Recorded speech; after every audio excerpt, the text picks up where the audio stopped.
India. India, bella mezcla de diosa y pantera,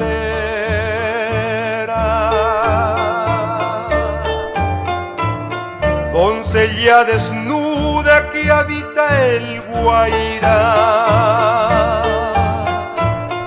Arisca romanza curvó sus caderas,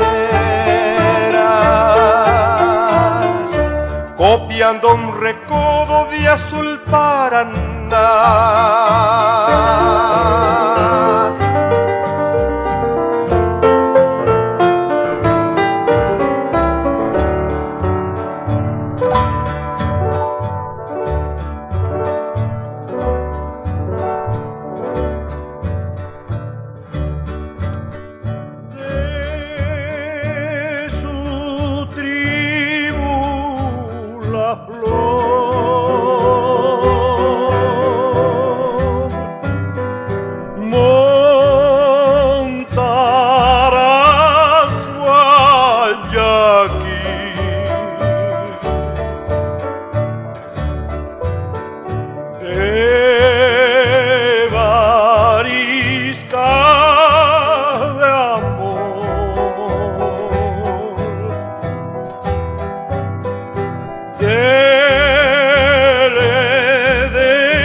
Bravean sus sienes su orgullo de plumas,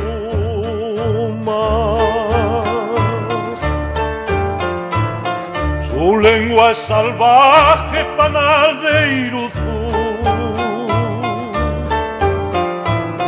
collar de colmillos de tigres y pumas.